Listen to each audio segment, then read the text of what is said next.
Day One Patch Podcast, episode 285. I'm your host, Ryan Johnson. Tim Spence is back. Hello, Tim. I'm back. It's me again. Also, Matt Lawrence. Yeah, I'm here. I think we only have one recorded date of you missing, Matt. I think that might be right, yeah. I was at a wedding, yeah, that's right. Some of our top stories today include GameStop plans to reopen stores and cut executive salaries. Epic calls out Google as Fortnite heads to the Play Store. Nintendo Switch shortages can partially be blamed on resellers using bots. And Nintendo confirms around 160,000 accounts have been breached. And that's just after I bought a Nintendo Switch. Also, we have a query corner for this week, which I don't think we had last week, right? We did. Did we? Oh, we did. Oh, we did. No, we did, totally. Oh, all right. It was too easy mode. Yeah. Oh, okay. So, Tim, what's new? From last week, not a whole lot. Just been working on that WoW grind myself. Trying to build up reps. Yep.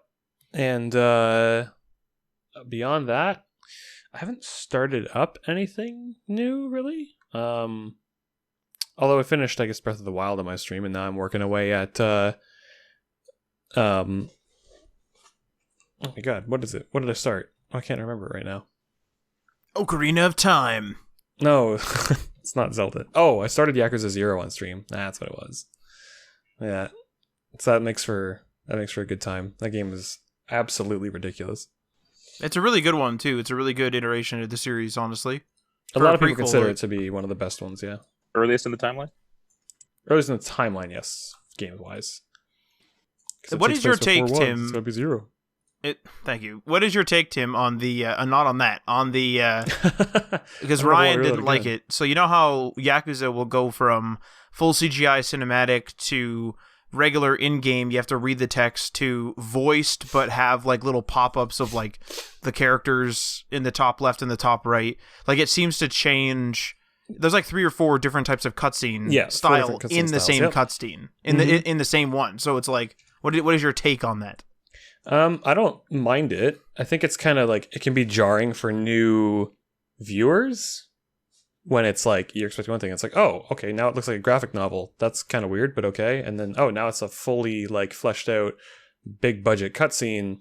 And now it's like in-game engine with text boxes popping up and just like a generic like sound effect for like the words. It's kind of odd. But you kind of get used to it after a little while. I don't think that it's inherently a bad thing. I think they probably did it because they want to emphasize certain dramatic points in the cutscene with different cutscene styles.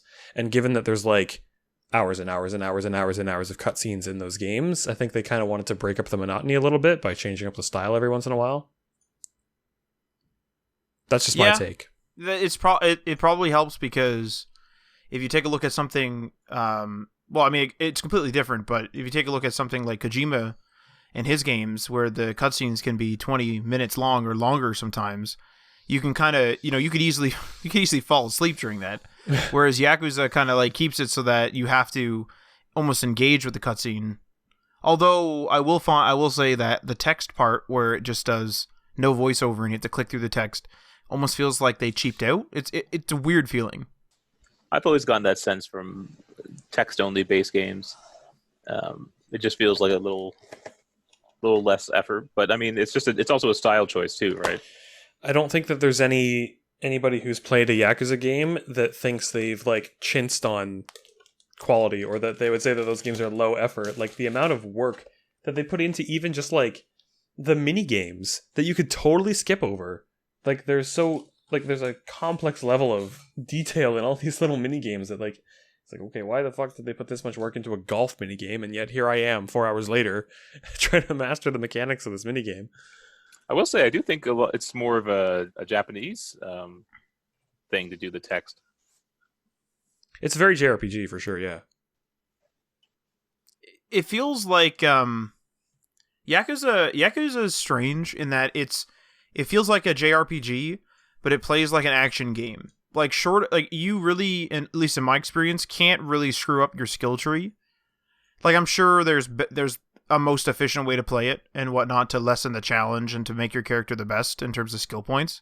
Mm-hmm. But the game certainly doesn't feel like it's like, there's no real grinding component. I suppose you could grind and attack the different, thugs and stuff on the street, but you certainly don't need to. Like, if you just want to experience the story, that game, at least in my experience, is completely tailored to that. Even the addition of the real estate management, which I believe is in Zero, is like a huge component. Like, you can spend hours just doing the real estate, but you can just do the bare minimum thing as a part of a story. And if you don't care about any side stuff, it doesn't say like, well, go grind in the real estate part for 5-6 hours. It just shows like, hey, look, there's a real estate thing. It's a part of the story. Now he has it. Okay, moving on.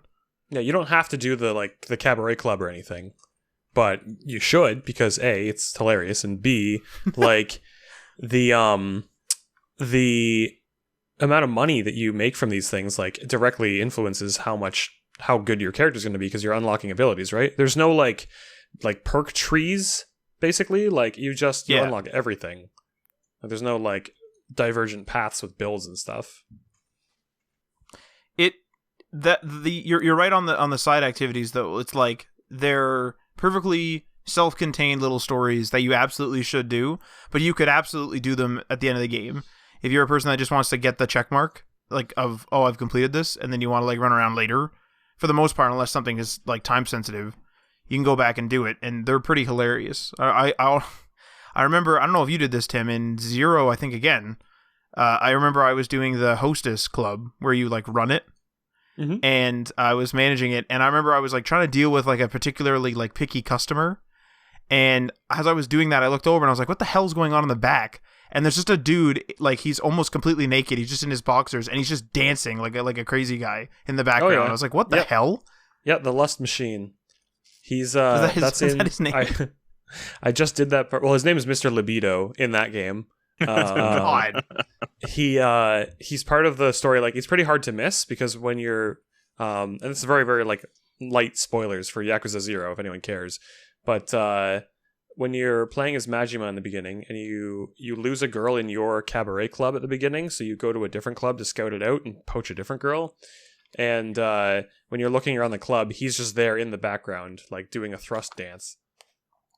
Damn it. And literally Majima's like, what in the hell is going on back there? Like, dude's a lust machine or something like that.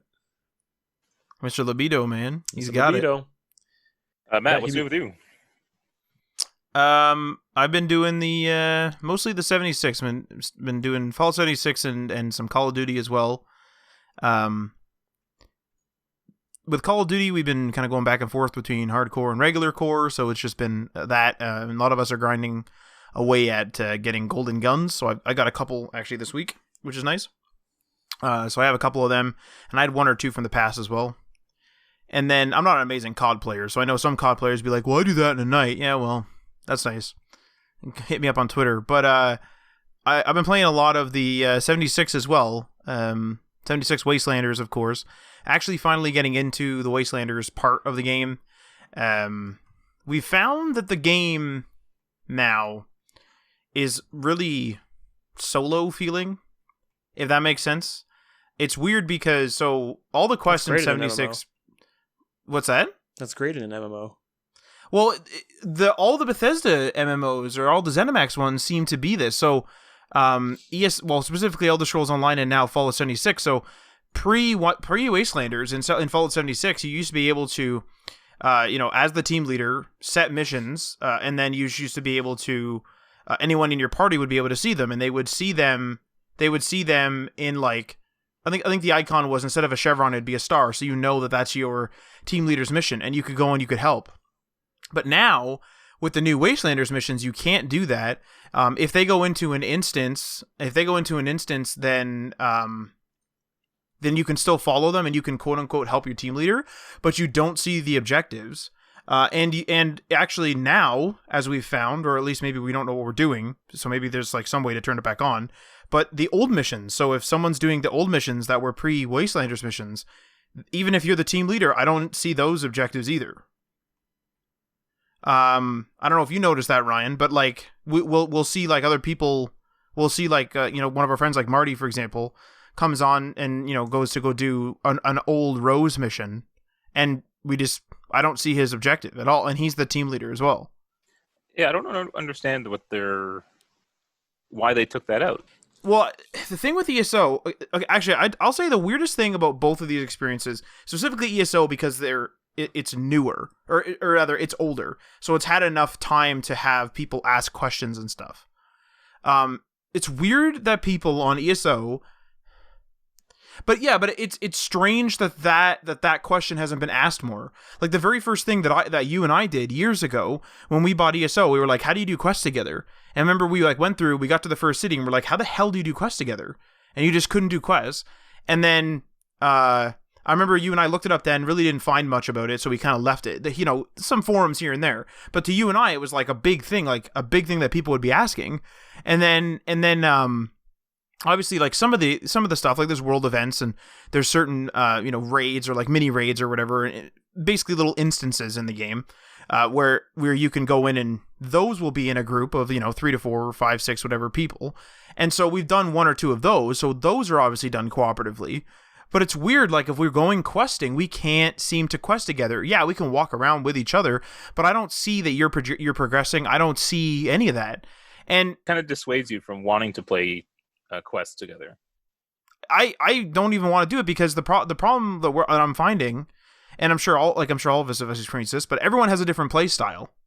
So if I'm really slow, for example, if I'm really slow at going through objectives, then somebody, or maybe everybody, depending on how slow I am, is going to be waiting on me with this, and that same thing goes for the other way. If I go too fast, now me as the team leader, I'm going to be waiting for everyone else to catch up. And now I'm just sitting around waiting and waiting and waiting. And like, that seems to be the problem. And what's happening in 76 right now is, like, right now we'll be like, hey, we need to go kill the sheep squads for a daily mission. So that, or a daily challenge. So like, that isn't marked on the map. That's just, hey, one of us finds a sheep squatch and we'll do that cooperatively. So all that's fun and everything. Or the other day, one of the people we play with, Laura, she was doing some mission in Robco, I think. And we went into the instance to help her because she was having trouble taking down the robots. So like, those are still fun. Like, the group activities are still fun. But the fact that all the objectives aren't shared anymore, we don't have a clear indication as to where people are and what they're working on. And so, or like specifically a team leader. So the problem is we're all in our different camps, and I'll be like deep in a mine, like getting led, or I'll be doing a mission, and like you'll be doing a mission, Ryan, and like, Marty will be doing a mission, or he'll be doing something like building, and then like someone needs help, and then it takes 20-30 minutes for us all to sync back up. Whereas if we all saw that mission, we'd be like, hey, I can see you're doing, X Rose mission. What do you there's a visual thing there constantly reminding you, hey, this person's doing this, they might need help with it.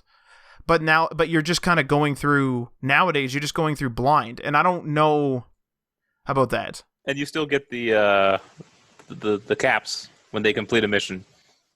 Yeah, so there's actually like a benefit now to playing in a group because, well, for one, you could share perks, which you always could, but then there's also the ability to, so like if I complete a daily mission and you guys are just building in your camps, you guys get paid a little bit of money. You don't get paid at the same rate that I did, since I'm the one that did it, but like, you still get paid. Yeah. So I don't know how you're feeling about it. I'm really liking Wastelanders itself, but it feels weird to me to not have the objectives even up there. Like, there are games out there, right, where, and I never realized, I guess, how critical this is. Just seeing the other person's objective is like a huge game changer. Like, even if it said, like, the team leader has to pull this lever, like you fight all the way to this lever to turn on a machine, and then it says, hey, the team leader has to pull the lever. I'm totally fine with that. And there's games that are like that. But I at least know, like, hey, I'm supposed to kill 6 people. Hey, I'm supposed to be defending this area. I don't have to rely on, if we're doing Marty's mission, I don't have to rely on Marty to tell us, hey, we're like defending. And whereas that's a very small thing, it's still, like, it's not natural to us.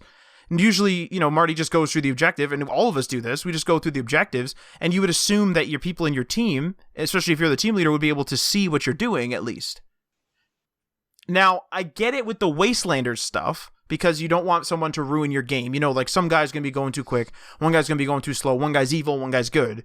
So, you could ruin somebody's instance and ruin somebody's result in their game. I get that. I understand why they separated that, and I actually appreciate those.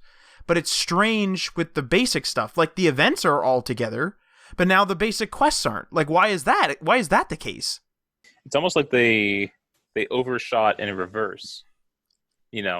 it's like, oh, people wanted more of a single player Fallout story, so let's just completely go back to that, you know.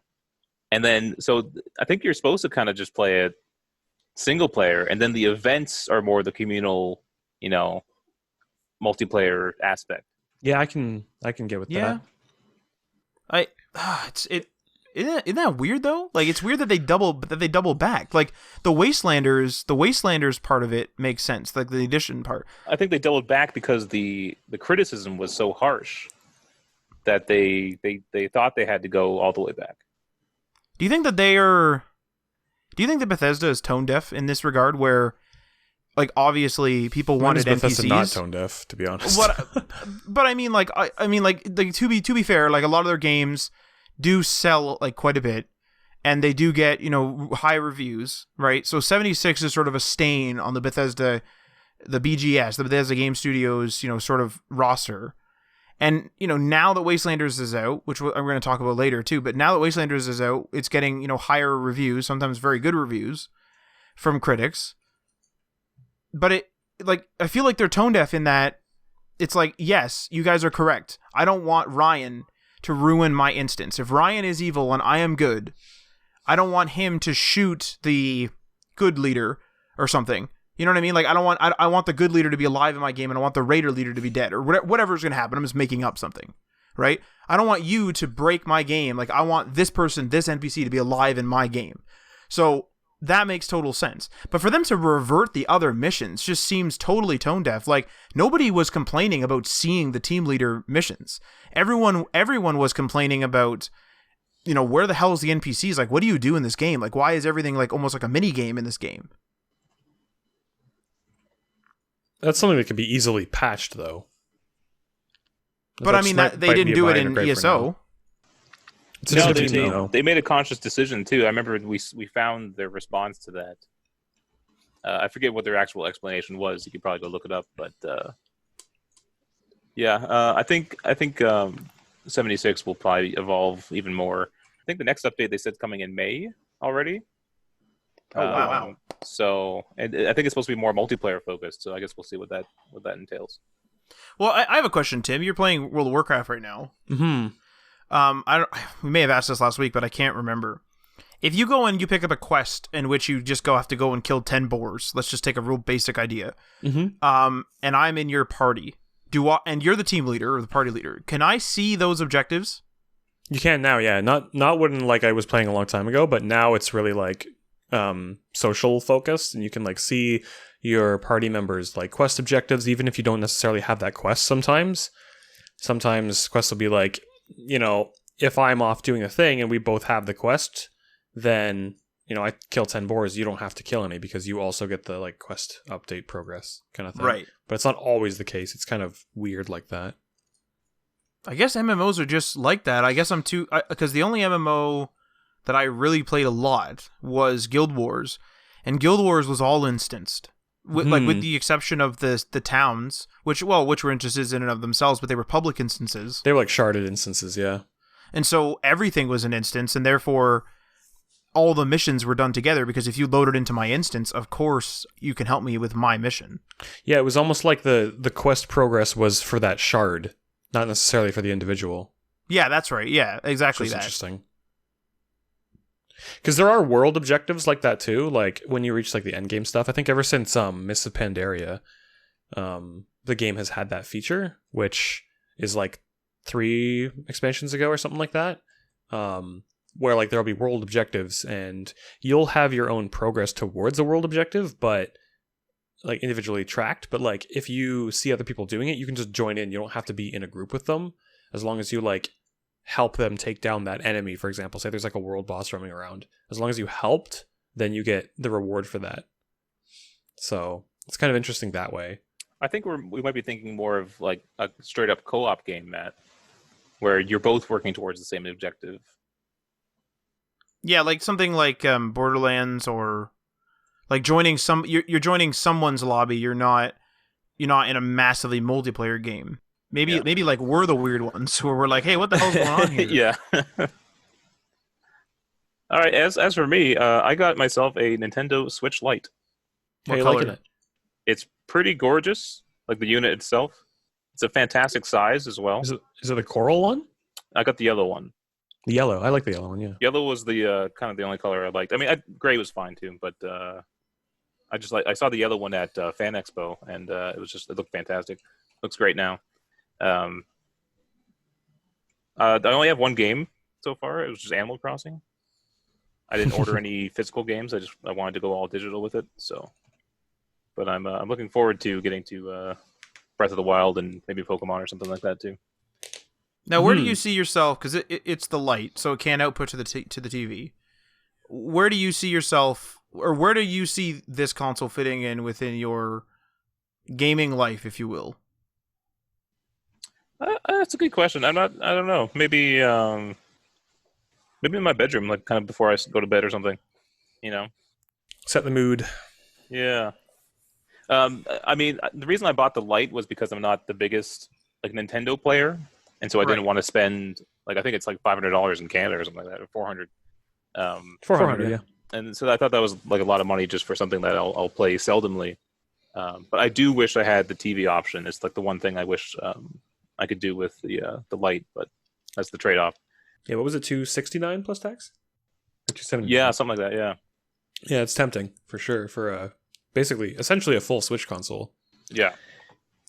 Full compatibility with all of them except for like 5 games. The one thing is the touchscreen is kind of resistive. Like it's clearly like a plastic display, I think. Is it actually resistive? I literally don't use the touchscreen hardly ever. It's not physically resistive. I'm just saying it's not a glass display, I don't think. And so it's a plastic, so you kind of get that resistance when you're trying to swipe on it. Oh, yeah, I put a glass screen protector on it day one. I didn't even use it. That might be a good idea, yeah. Other than that, I don't have any real complaints other than the headphone jack being on the top, which I think is an odd choice.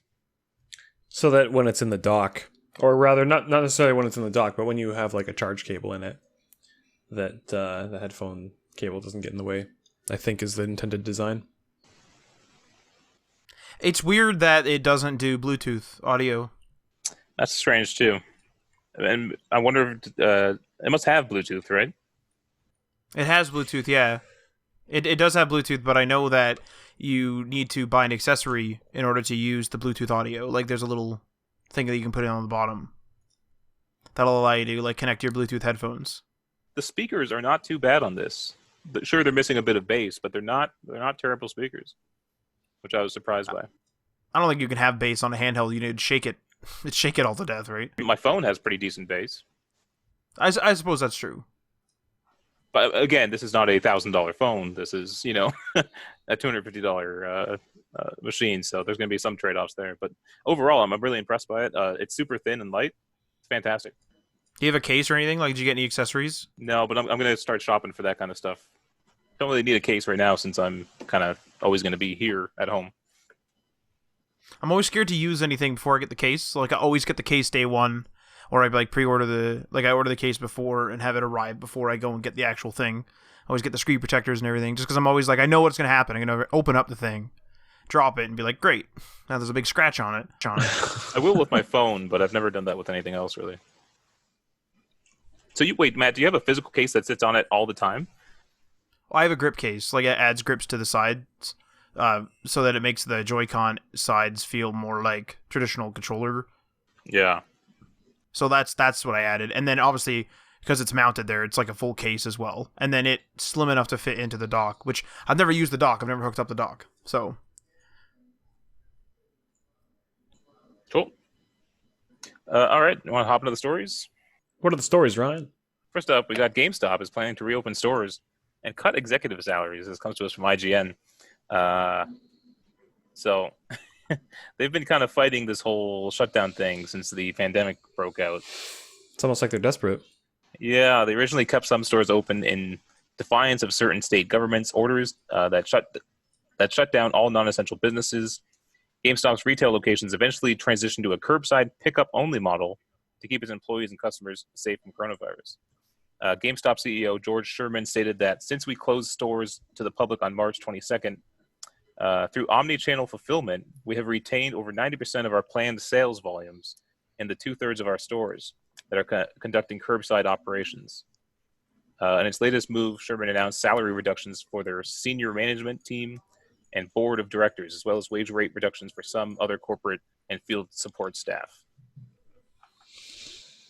So if they retain 90%, why couldn't they just keep doing that? Because they're not making enough money as it sits, so 10% makes a difference in I this guess case. so, yeah. I guess that's right. Yeah. I got a problem with this, and like I've said it before about the online sales and that, but I don't understand something. Is you have a really big company here, and they know, like everybody knows, so it's not a secret that retail is in trouble across the board.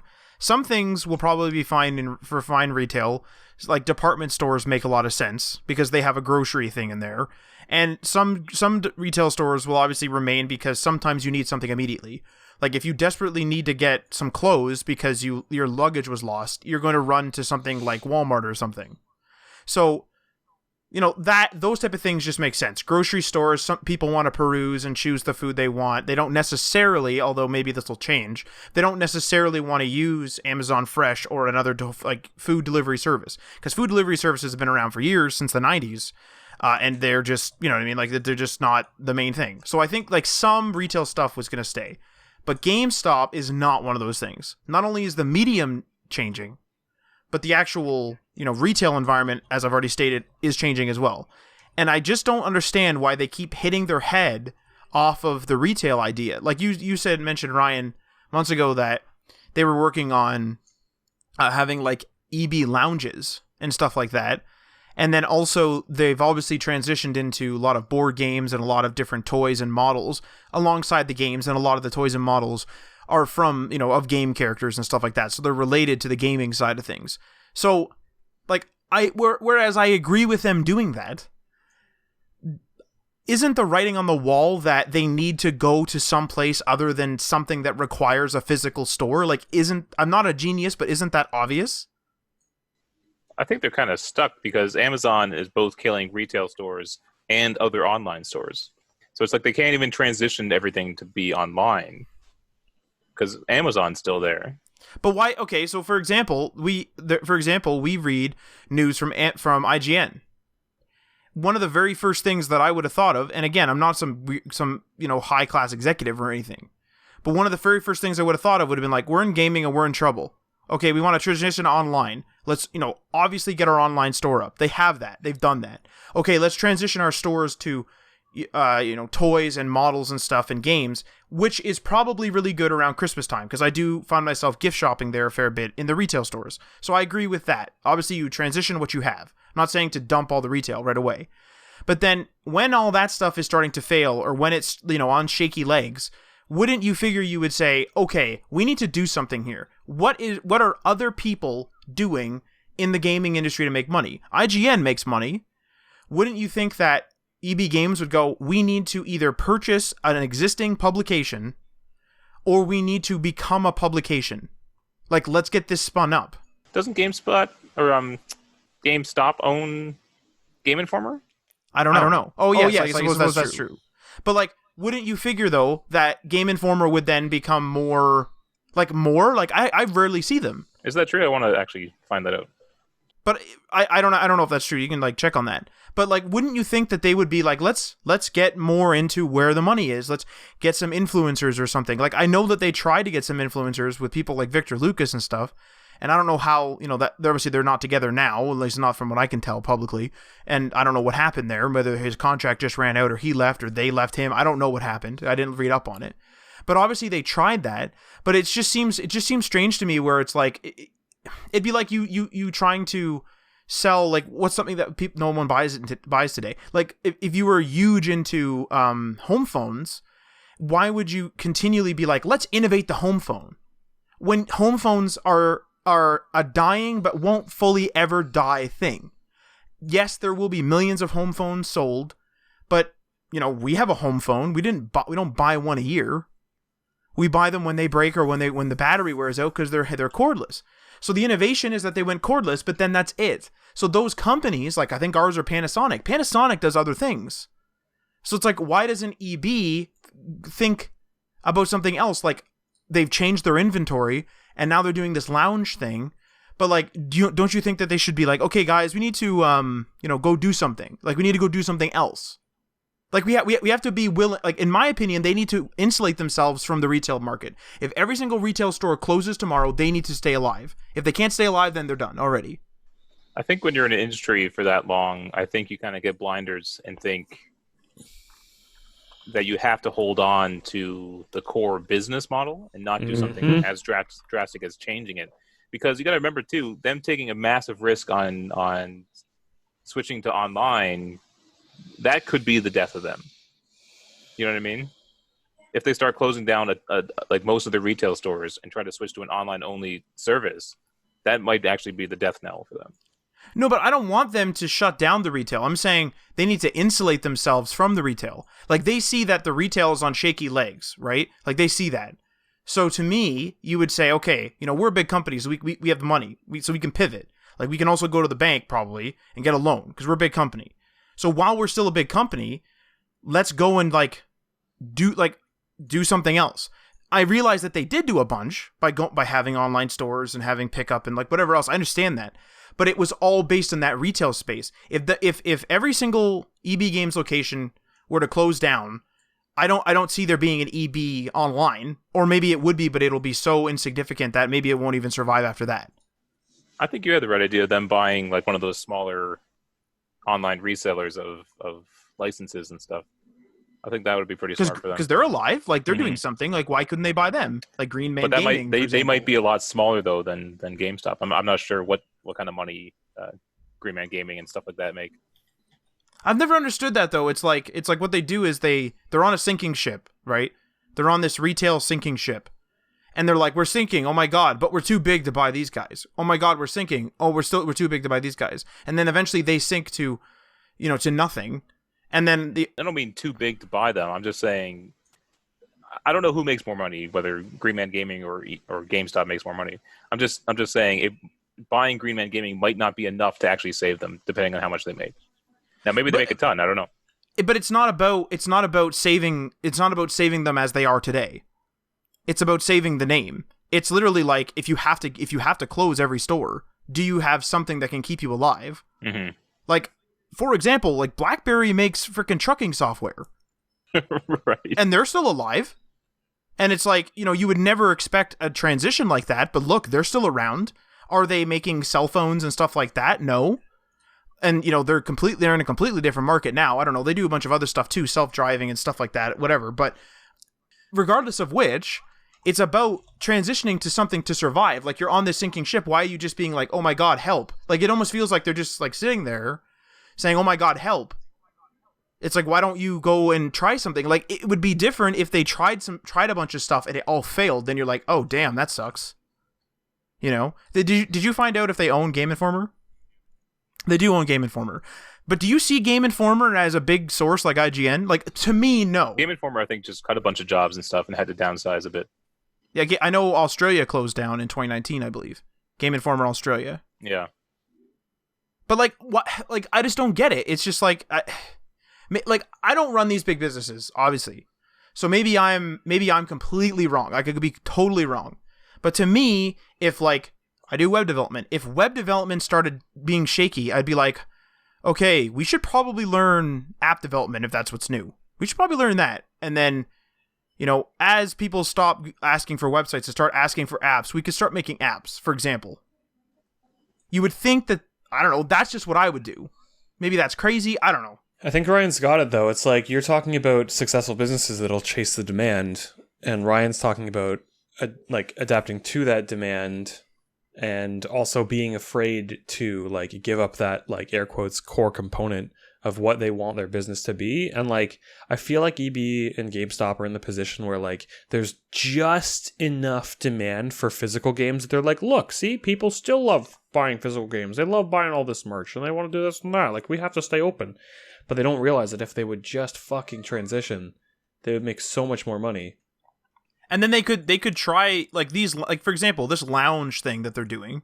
Okay, I don't know. Do you guys know what that's called, or like whether that's been spun up or anything? I don't really know much about it. They have a few test sites, but obviously you can't go to them now. But kind of unfortunate timing for them on that.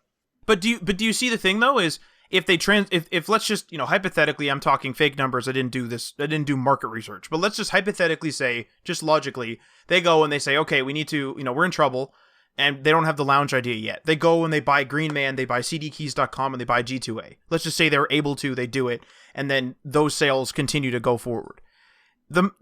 As they accrue revenue through additional sources, having something like coronavirus interrupt your lounge project, or having your lounge project fail, is much easier to swallow. Like, they're able to then, for example, pivot the lounge project. Oh, they loved this in the lounges, but they hated this. So then they're able to pivot. But now it's like a breaking point. Like, they're approaching a point, or at least it seems to me, like, this lounge is a big deal. And the problem when you like start losing money like crazy is that everything becomes a big deal. It's like if you have very little money, buying a $10 pizza can be a big deal. Mm-hmm. Whereas somebody who has a lot of money, or even just like $1,000, them losing, or like buying and eating 10 pizzas, so them quote unquote losing or spending $100 is nothing to them. But when you have $100, that $10 makes a lot of difference. It's like, I don't know, I just don't get why they don't go like, let's go with something tried and true and try those, like, game lounges. Like, have you ever seen a game lounge short of like some novelty bars? Myself, no, at least not in Canada. I mean, I'm open to them trying that. I think it's a neat idea, but I don't, to me personally, I'm not the type of guy to go to a store and start talking up with other people, hanging out with them and whatever.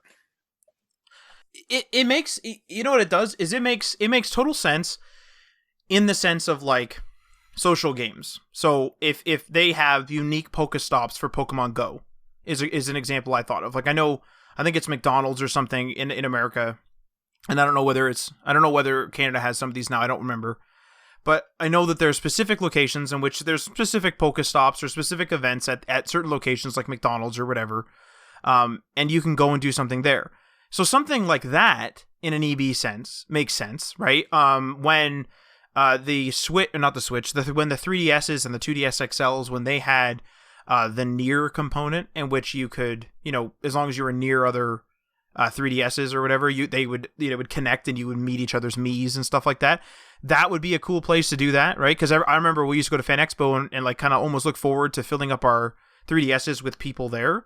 That would be a place to go. Is if you were in the mall, you might be like, oh, I'll stop in here for a minute if you're a gamer, and then that's the way it is. But I don't think that a part of gamer culture is to go to this lounge. And I agree with you. I'm down with them trying it, but I'm more down with them trying it when it isn't something crucial to their business. Like they might fail because of this lounge idea. They could, right? They're in a weird spot. Well, they'll have to figure something out, but we'll see how long they last. But you see what I mean? Like, that type of mentality is not good. Like, let's see how long they last. Like, maybe they should be pivoting to something. Like, if they have to go that's not into them. making That's me hard speaking drives, here. I know, but if they have to go into making hard drives, then they should become a hard drive manufacturer. That'd be crazy. but like, is it, you know what I mean? But is it crazy though? Like, then you're just like, oh, EB Games, once like, the coveted, the electronics boutique, and it was like a cool store and all this, has fallen a lot, but they're in something else and they're still alive, I think that's one of the biggest problems they have is it's not a cool store to be at. I have no desire to be in that store. There's boxes everywhere, in the center is and bad. They're usually all torn up, and then the one at Linebridge like tapes up their boxes to make like a barricade for when they have big lines. Oh, it's so weird. And it's like, what am I supposed to buy that box that you got to tear the masking tape off of? It's just like the very statues strange and stuff. there. It's like it's collector's items, and they tape up the boxes on the outside. Yeah. So I don't know. Maybe they sell. The best part about that is that's not a decision made at a store level. That's like head office coming down and being like, well, we need a display, but we're not going to send you anything, so figure it out. Wow, really? Yep. What about the idea, or like not the idea, but like remember in the Limeridge locations, this is one of our local malls, to be clear for the listener. In the Limeridge location, that store used to be huge. Like, it felt huge because the checkout area where the staff stood and where all the checkout, things, the cashiers were, was off to the side. Now it's like this big center thing, so everything's super crowded. It's hard to get by everybody. It's hard to shop in there. It's almost like they want you to get in there and get the hell out. That's what I almost get the impression of. The reason that they changed the counter layout is because they wanted, they didn't want employees to be like hiding behind a counter off to the side away from customers. They wanted the employees to be out and like basically like socializing with customers and stuff like that. But that doesn't happen because people who play video games and work at a video game store are typically, in my experience, having worked there for a number of years, are really socially awkward and they don't want to go out and be a salesperson. There's no commission in it. Why would they have any incentive to go be a salesperson on the sales floor? But that's what the head office wants. And why is the counter area so big? Like, it's literally like 3/4 of the width of that store. Because that store is not designed to have a central counter. Other stores that I've been in, they're a lot more square. It works a lot better.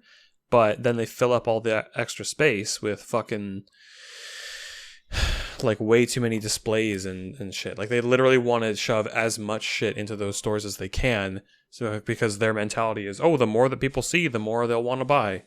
And then they don't realize that when a store looks really bad and messy, it prevents people from even going into the store in the first place. Funny too, because like the Apple stores have like nothing in it. Yep. They have like a couple iPhones at the front, a couple MacBooks, and some iMacs, and that's it. You know, and there's thousands of people in there all the time. Yep. Because you can actually fit those people in there. Yeah. Yep. All right, let's move on. This is an interesting story, at least to me. Epic is calling out Google as Fortnite heads to the Play Store. Again, from IGN here. After 18 months of boycotting the Google Play Store, Epic Games has given in and put Fortnite on the Android App Store. Up to this point, Fortnite was available on Android devices through a third-party platform, but not through the Play Store. And this is the letter they sent to IGN, who asked them about this. And they said, after 18 months of operating Fortnite on Android outside of the Google Play Store, we've come to a basic realization.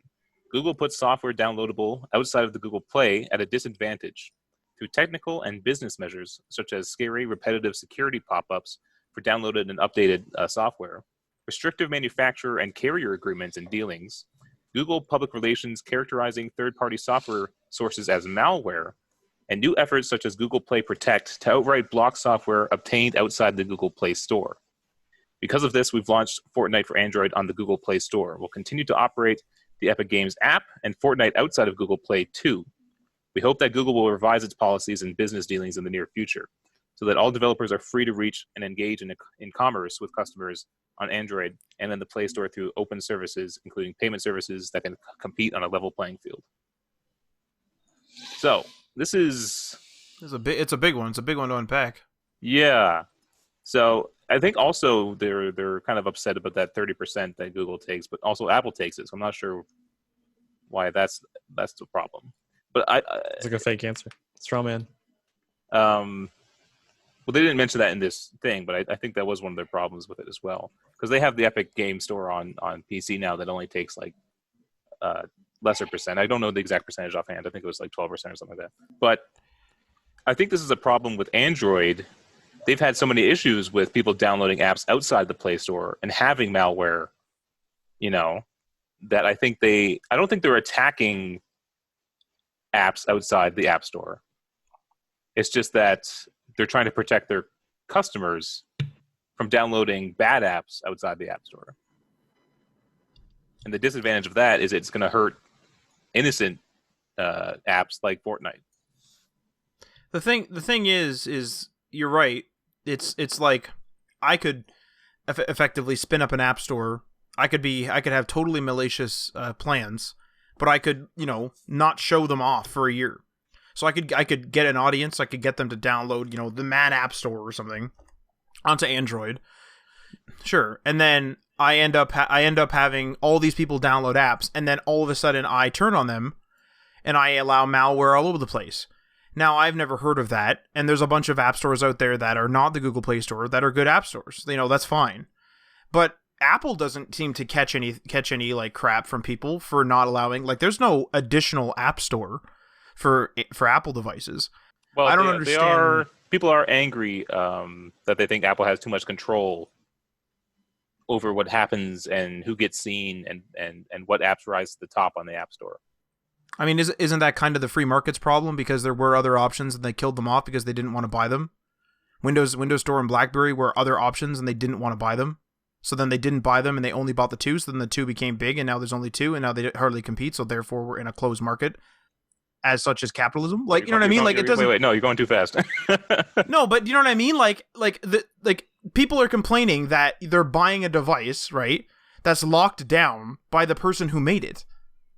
But like, you're still able to use it. You're able to use the camera. Like, you don't have to use the camera all the time.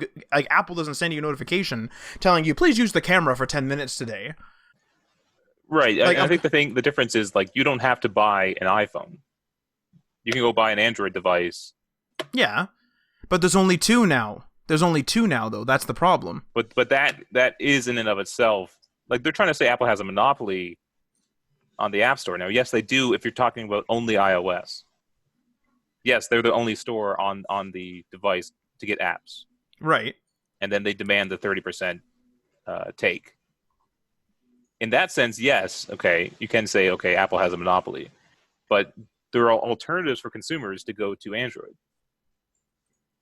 Right, but the problem is that we're the mobile market, like I was saying, is there were other options even on top of these, right? The more options within reason, the more options you get, the more options you get. Is, you know, it sounds stupid, but if you have a whole bunch of platforms, there's going to be one for security conscious, one for, you know, ease of use, one for techies, one for this, one for that, one for this. Now, whereas, you know, eventually that starts getting out of control and starts getting unsustainable because there's not enough people buying phones. I understand that.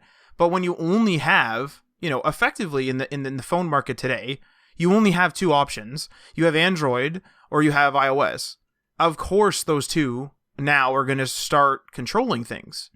Like, of course, right? And I don't think you would catch anyone catching, like, for example, like, nobody complains about the taskbar on Windows. There's certain customizations you can do to them, but they're the ones that choose what customizations you want. And sure, you could download like third-party apps and stuff to, like, you know, really change it up. But you know, like, now we're starting to get into, like, you know, this is like almost like a snowball effect where it's like, well, I could download this to customize this, to customize this. Like, at the end of the day, it's because like, people, in my opinion, people shouldn't complain to Apple about having a lock on the App Store because they're buying iPhones and iPads. Like, they're buying those devices. Yeah, and as an Apple user and fan myself, I prefer having a walled off garden. I don't want to all of a sudden have these third party app stores and launchers, and then you get all the security risks that go along with it, which is what Google will struggle with for years. I think they've largely kind of helped lock it down more, but they had a massive problem with malware and viruses on Android a couple years back. I don't want that to happen on iOS. And yet there's people who are fighting. You also have the trying to tear it down and then just let the gates open and everyone rush in. And the issue with letting people rush in is there's going to be a few bad apples, and yes, it is only a few. But then when those few bad apples get in, then you're going to have all the articles and the media and everyone else and the people screaming and crying saying, why isn't Google protecting my data? It's like, well, if I have to protect you and lock you down, you get upset. So I open up the door, allowing you to protect yourself, but you don't know what you're doing, which I'm not saying you should need to know. But you don't know what you're doing about, you know, you don't know your way around phone security. You just know how to, like, play Angry Birds. And then one day you go to try to download some Angry Birds app that isn't actually Angry Birds. You know, it's something that was malicious, that looked like Angry Birds. You downloaded it.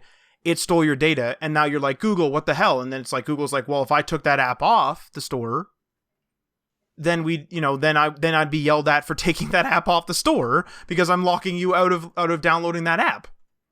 Those are obviously two different groups of people, like the ones that are concerned about being too secure and the other one's not secure enough.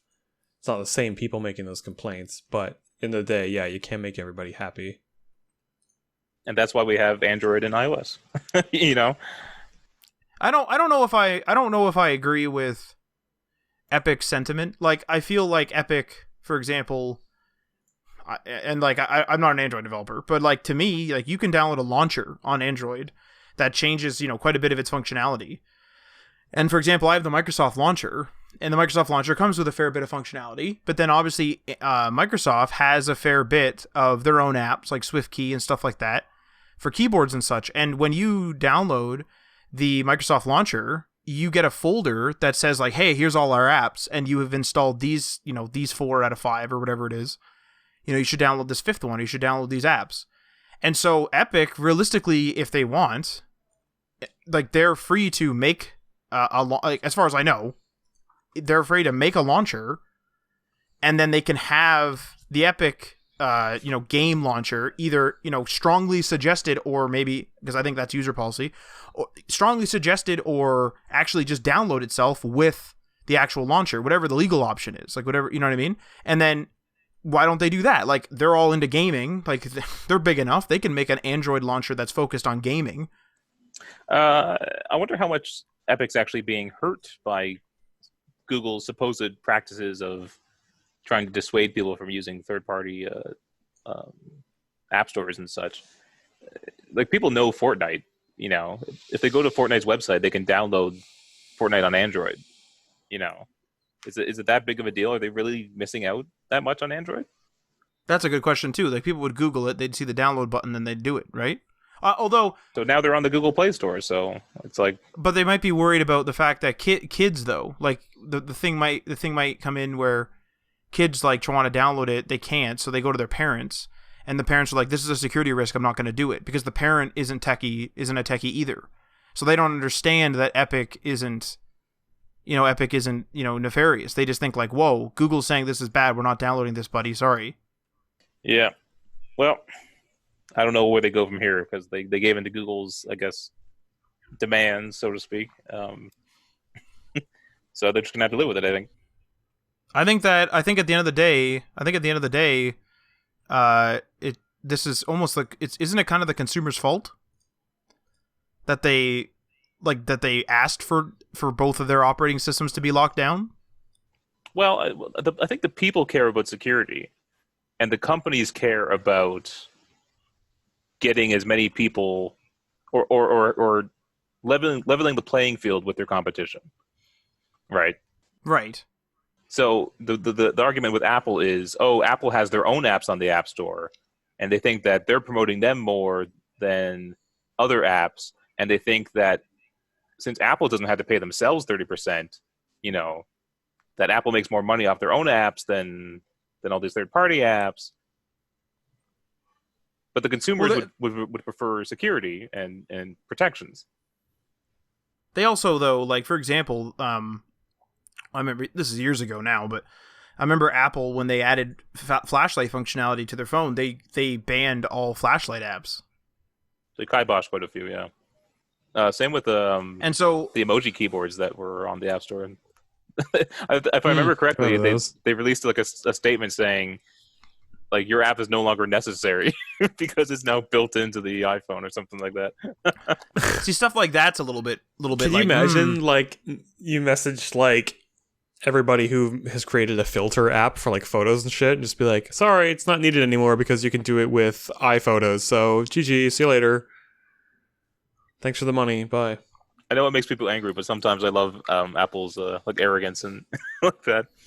My favorite one was when there was an iPad issue with Wi-Fi connectivity, and they said literally move to a different part of your house. Basically, they just said user error. Goodbye. The same thing with Antenna Gate. I don't know if you remember an Antenna Gate. Hold your phone, right? Yeah, hold your phone. Yeah, they said that you hold your phone differently if you're blocking the antennas. Just hold it differently. Steve was so pissed at that one. Holy Christ. That was funny. He was pissed at, like, what, wasn't he the one that said that? Or, like, what was he pissed at? Like, the consumers? He had to come out and give a press conference on this problem existed on a bunch of other phones, and no one cared. And then someone discovered it happening on the iPhone 4, and he had to come out and then offer everyone free cases, because then the case would stop you from connecting the two antennas with your hand. And so he just looked pissed during the keynote. It was great. I was just gonna say, who would have thought you create a product that's designed to be like tailored towards like stupid people, and you get stupid questions? Who would have thought? Nintendo Switch shortage can partially be blamed on resellers using bots. It comes to us from the Kotaku. Yeah, so I actually ran into this issue because I was looking at Switches because I kind of got on the hype train of Animal Crossing and stuff. And yeah, the Best Buy was completely sold out of them for a long time, and I just happened to see it in stock, and then I quickly bought it. But apparently, they've been there's these places that are using bots, or what are called bird bots, which is an open source and totally free bot developed to buy up items from online stores the second they are back in stock. The creator of the bot originally built it and uses it for sneakers, but has become the backbone behind a growing community of resellers. Now, the horrible part is not only are they taking these out of stock, they're then selling them for a lot more money. The Animal Crossing themed Switch is selling for more than $700, and a Switch normally costs around $300. And those are American 400, numbers, but I yeah. would assume. Oh, okay. This stuff is really annoying too. It happens with tickets to musician performances and stuff like that, where they have these bots that just buy up all the good tickets, and then they're on like Ticketmaster or whoever else, StubHub or whatever, for huge markups. The thing that's weird about them is it's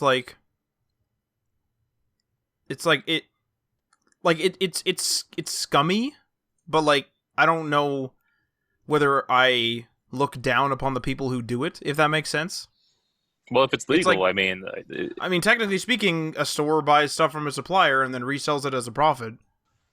They're just buying it from the store who's already marked it up and then marking it up again. Like, it sucks. Like, it's annoying. I certainly don't like it, and I wouldn't do it myself. it's disadvantaging normal people just trying to normally buy things. It's certainly doing that. Like, it's particularly bad around now because we're, in a pandemic, so everyone's locked down, so everyone's trying to get this device, and then people are taking advantage. Like, I definitely feel bad that, like, people are trying to take advantage. Like, if I wanted to Switch right now, it sucks. But, like... What I noticed Best Buy did is I checked the inventory, like, last week, and it said you can only buy 3 per household. And then when I finally bought my Switch... Smart. When I finally bought my Switch, it said 1 per household. Damn, they're really locking it down. Yeah. I do think legislation, though, should be put in place for this kind of stuff, especially with tickets, because they sell it for a much greater markup than what they're selling these Switches for. That's what I was actually going to mention is I think that a law is needed because I don't necessarily blame people for wanting to make a profit. But at the same time, it's like, people who are hoarding toilet paper and stuff during this thing, it's like, yeah, like to me, you're being a dick, right? But when things are normal, like if things were just a normal everyday thing and there was no pandemic raging and people were buying up Switches like this and, marking up the prices, it sucks. But I don't think those people are as bad, if that makes sense. Because technically speaking, a Switch isn't a necessity. Like, are they jerks? Sure, but I mean, they're making money, if that makes sense. But I agree with you. Like, I think legislation needs to go in here because a free market kind of like begs for stuff like this to happen, but I don't believe it should happen, if that makes sense. I get where you're coming from, yeah. I think so, at least. well, like what I'm saying is like the goal of anyone that buys anything is to buy low, sell high. They're just doing that. Now, where I strongly disagree with you buying up like all the toilet paper and all the food and all this stuff during a pandemic, like that's really bad. That's not good because you're screwing everyone out of stuff.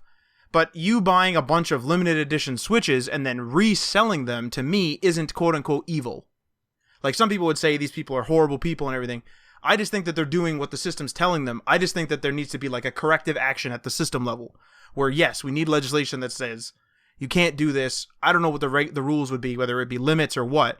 That basically allows there to be a law there instead of just the store putting a limit on something. Like the stores had to put a limit on toilet paper and flour and bread products because of this pandemic. And to me, like that's ridiculous. Like why the hell are you buying 40,000 rolls or like whatever of toilet paper? Like you're just being an idiot at that point. Well, in some sense, it makes sense when they say like limit your outings to even the grocery store. They said once a week or less, right? Right. So the more toilet paper you have, the less reason you have to go out. But at the same time, like if everyone, no one is using the washroom more than they used to. Maybe at home, slightly yes, because they're all home using the washroom. But on average, our toilet paper usage should be quite similar. Yeah. Like it's not More toilet paper now than you ever did before. And there were people selling, packs of toilet paper for $50, and those people, like, to me, are jerks. Like, I don't think they're like pure evil or anything, but I disagree with that, and I would never do that. Like, to me, it's like, really, like, you're gonna steal, like, you are stealing it essentially from like seniors and stuff, if you will. Some people are buying it because they're buying it for their older, like parents or whatever, right? They can't go out. But for the people who are like just completely hoarding it just to have it and then resell it, yeah, it's different. Yeah, that's bad. Like if you go to the store, like go to 10 stores and buy all the hand sanitizer, it's like, really? Like, what the hell are you doing? Just trying to deny other people. Like, it's literally like me first. And these sorts of things bring out the worst in people. And the people that would be that bad. Can you imagine this happening in real life? Like, let's say the Switch comes out day one. Someone runs in and buys up like 100 Switches at Best Buy. I think it probably does happen. And then the guy walks out in front of everyone else and says, "Hey, if you want a Switch, it's now $700." You say, like, imagine if this happened in real life. In real life, this does happen in real life. We're living it right now. We're literally talking about this very thing right now. What do you mean? Imagine if this happens in real life? This is what we're talking about. But I mean, just not them using it online with a bot. You're saying if they actually like faced the people that they're selling to. So like the person thing, saw just that they bought it. Methodology. I think the thing that I'm saying is this. I think this is the reason why I feel like I do is because if I bought an Animal Crossing Switch, I already have a regular Switch, and I buy an Animal Crossing Switch, and I buy it for collector's purpose, and I just keep it in the box because I have it for collectors, and I only have one. And I keep it for, X amount of years, say a decade goes by or something like that. And now I'm like, hey, this has appreciated to, say, $2,000 value or something. So I say, hey, I'm going to sell it. I'm not a jerk. I'm just like a seller because I was a collector, right? Whereas like if you're buying, if you're buying like 10, 15 Switches and you're selling them right away, you're a jerk, but you're not like that bad. You're just like, like you're a profiteering person. But if you're a guy who goes in and like buys every single thing that people desperately need right now during a pandemic or something, if you're a person that goes and buys every single roll of toilet paper from 10 different stores in your town, it's like you're not a collector. That isn't appreciating in value, and there's no way you need that, even if you're buying for like 4 households. So it's like, really, like, what are you doing at that point? You know what I mean? It's like, I think I'm more okay with it when it's not an essential service. It's like one of those things that sucks, but it's like, it's not essential. It's not an essential piece of merchandise, so I don't care as much, but it still really sucks. Like, remember the graphics card shortage because people were mining Bitcoin? People might think that Bitcoin miners are jerks, but I disagree with that. Did I like hate that they did that? Absolutely, because they were just buying graphics cards upon graphics cards upon graphics cards with bots like this because they knew that they were going to make money off of what the graphics card was providing them when they were mining Bitcoin or whatever. So they were effectively doing the same thing, just so that the reselling, right? So it's different then because it's like, this really sucks. Like, we can't build a half-decent computer, or we're going to struggle to get a graphics card, or the price is going to be way marked up because the demand spiked. But it isn't an essential thing. Well, I think one of the problems with this one too is that the reason why Switch demand has gone up, not only because of Animal Crossing, but the supplies have gone down because of COVID-19. There's shortages in the actual supply line to get Switches out. So these people are also taking advantage of this increased demand because of COVID-19. And that really sucks. That's a little more douchebaggy. That's a little more douchebaggy, is right. Like, all right. I sit at a weird spot in this. I don't know. Last story here. Nintendo confirms around 160,000 accounts have been breached. This comes to us from Kotaku. According to Kyoto-based game maker, the Nintendo account breach was connected to users with Nintendo Network ID logins. Starting today, the company has disabled the NNID login function and reset the passwords of the affected accounts. Nintendo was asking users to turn on two-factor authentication. The Nintendo Network IDs were originally connected to the Wii U and the Nintendo 3DS systems. And Nintendo said, "We are aware of the reports of unauthorized access to some Nintendo accounts, and we are investigating the situation. In the meantime, we recommend that users enable two-step verification for their Nintendo account." which I did as soon as I got my Switch. I lucked out, to be honest, because I did this like a month ago. Like, just on a whim. I was like, oh, I'm going to fix up my Nintendo account. They said that they reset the passwords for the people affected, so if none of us got password resets, I guess we're good, right? Well, I already had two-factor on, so I think I'm fine regardless.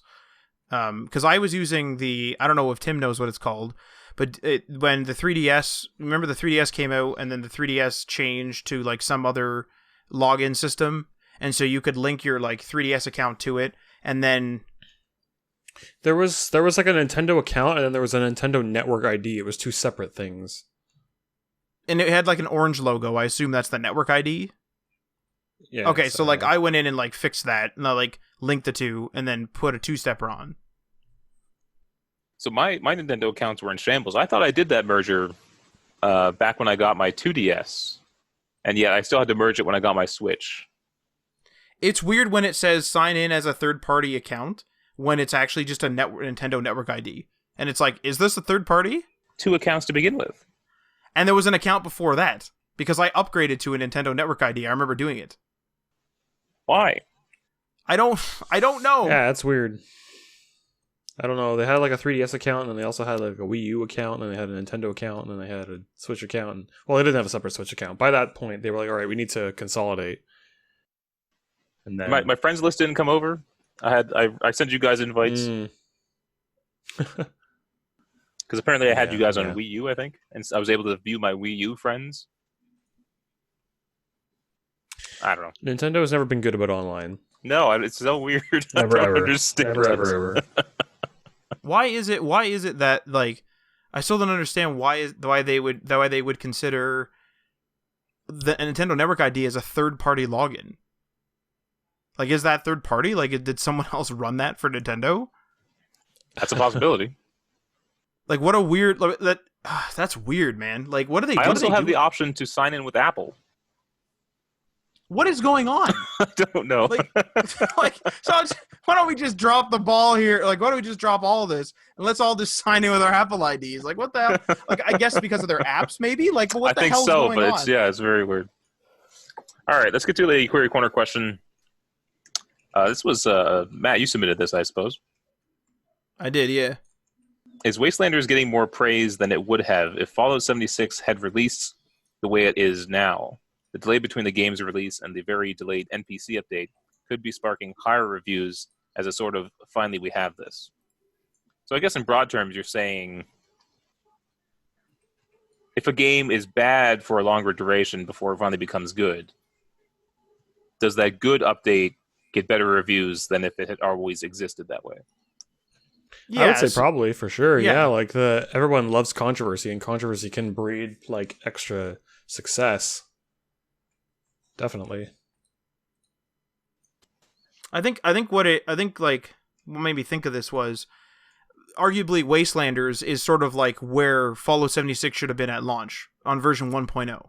That's where they should have been. And so like right now I hear that a lot of people, there's some people that don't like it, but there's a lot of people that do like it. And so in terms of like a review, let's just say it's getting 9s. I don't know. I haven't looked up any actual formal reviews, but let's just say with Wastelanders, Fallout 76 is getting 9s. But if Fallout 76 had released with like, if this was the launch day, would it have received a 9 or would it have received like a 7? Because people were starved for content. Now they've gotten a bunch. And there's a bunch of bug fixes. So now I personally feel better about the game because it received those fixes, right? Marty actually brought up something that was kind of funny. We were talking about the TV show Picard, right? And some details on the last episode leaked, I think, before the last episode came out. And he was saying, I wonder if they sometimes leak, like purposefully leak bad information to make the last episode look better when you actually finally see it. They leak bad information. So they'll leak something like, let's just say, in the last episode, Picard turns into a space alien with like 10 legs, right? You know what I mean? I love that. Okay. they leak that, and then the press covers it, and everyone's like, "Oh my god, this horrible, stupid thing happens in the last episode of Picard." And then you watch it, and it's not that stupid. What happens? He actually only turns into an alien with 8 legs. But it would have been considered stupid if you didn't have that fake leak. Do you know what I mean? You can then say, "Oh, it wasn't as bad as the leak, so I guess it's good," even though it's bad. Oh, because people are going to like assume that the leak is correct, and so they're going to get they're almost going to get their outrage out already. They're going to preemptively outrage and think the episode's better because it didn't live up to that bad expectation. Because it was bad, but it wasn't that bad. Set people's expectations super duper low. That's pretty good marketing. There's lots of people that take advantage of like of controversy. There's a thing that's pretty like prevalent on Twitch right now about a streamer who went went quite viral for basically having a rant about how people like should just sub to her because it's only $5. And a similar thing happened on the platform about a year ago. It was like extremely similar, like almost word for word. By the end of it, like the person took a little bit of flack, but the returns they saw for having done that were significant. So now there's some controversy being like, oh, maybe she did it on purpose because she knows that, maybe she doesn't actually think that, but she knows that sort of mentality goes viral, and she might lose a few friends, she might lose some fans, but the money that she's going to make because of it is going to be huge. Wow. If that's true, that's insane. So, always with the possible controversy. Now that you say that, though, I did watch that video, and it kind of did look like she knew what she was doing. Yeah, like the way she was talking. Now I don't know the streamer. I haven't watched her. But it was like you could tell what she was saying was kind of insulting, and you kind of felt like she knew it was insulting.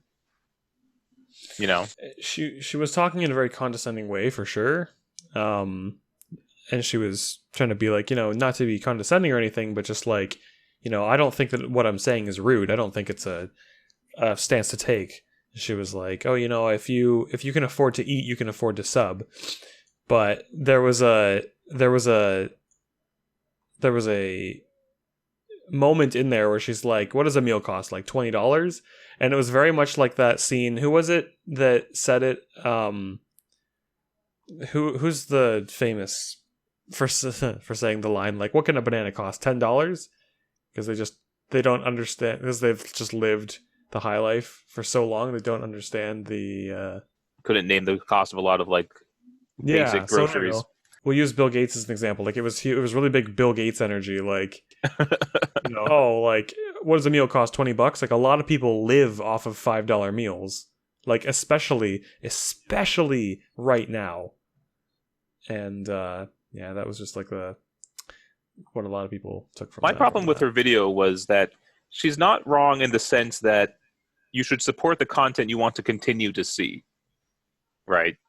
So I've always had a problem with people pirating movies and stuff, because it's like, well, do you want them to keep making the movies you love? That you actually have to pay for it for them to make it worth making those movies. But I think her anger is directed at the wrong person. Twitch is the one who allows people to view for free. Mm-hmm. Well, that's what people were saying, was like, well, if you want people to like have to pay for your shit, then work on a different platform. But again, this whole conversation is kind of irrelevant if you assume that she already knew what she was doing. Well, she got on my radar. I didn't go subscribe to her, but yeah, you're right. I now know about the streamer. Now you know about her stream. Yep, that's exactly what it's all about. People who then either subscribe to her or whatever, because they want to see more controversy or whatever. Exactly. People thrive on it. And like, as much as like it's a negative thing, there are people that just can't get enough of drama. And it's so like the polar opposite of the kind of personality that I am. Like, I just can't stand it. But there are people that like their lives aren't interesting, and so they have to latch onto other people's interesting lives. All right. You know what this is very indicative of is it's very indicative of, like, when you go on to some sort of social media platform. So like, it doesn't matter what it is, like anything that supports video, Facebook, Instagram, whatever.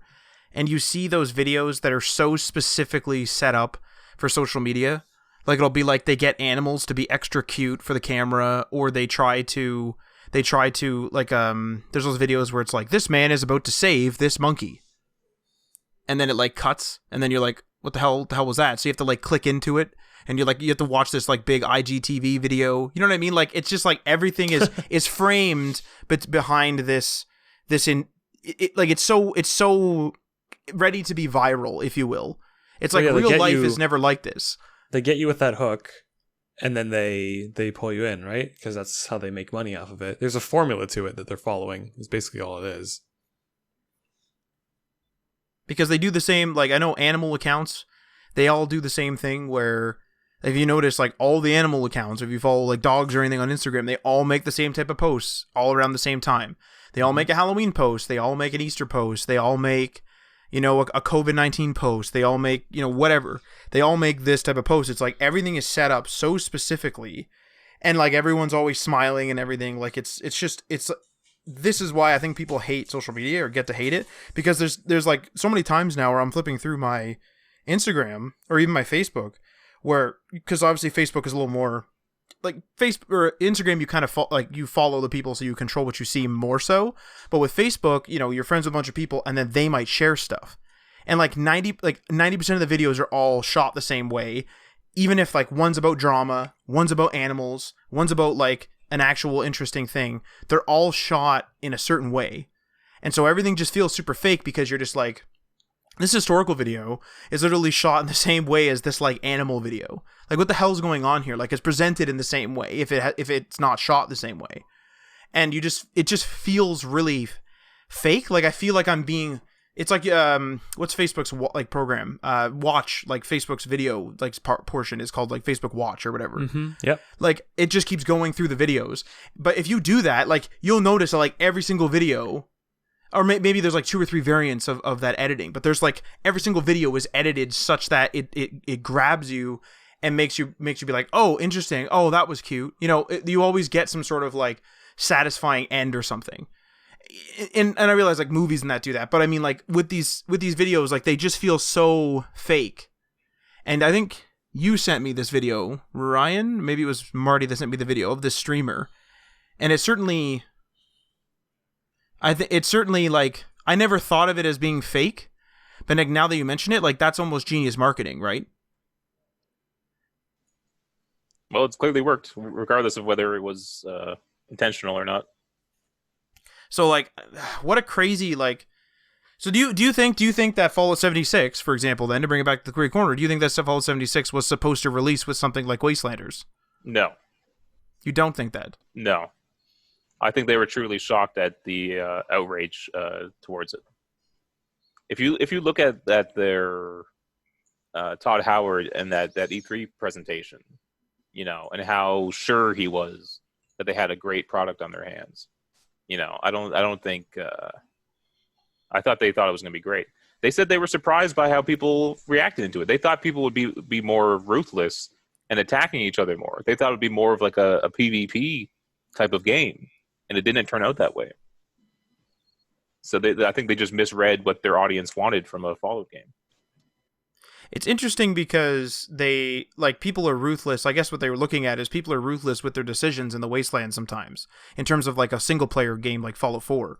Where they're ruthless, where they'll, like, just, you know, not help this family that desperately needs help or something. So they're more ruthless there. And so they thought they'd be ruthless with players. But I think that they misread the fact that it's like, you do realize that this is single-player, so... like I'm supposed to be almost experimenting with these computers. Like I'm almost like a Vault Tech person, you know, experimenting on like, oh, if I'm super evil, what is my world going to change into in this game? All right. Well, that's all we got for this week. All right. Thanks for joining us, Tim. Yeah, thanks for having me. It was interesting to hear the different perspectives on everything. And we're on the Twitch. Also, Tim, you're on the Twitch. On the Twitch. Almost every day. During the week, anyway. Tell them your Twitch thing. Yeah, it's twitch.tv/thatfigures. But 4 or 5 days a week, I'm streaming there between Monday and Friday.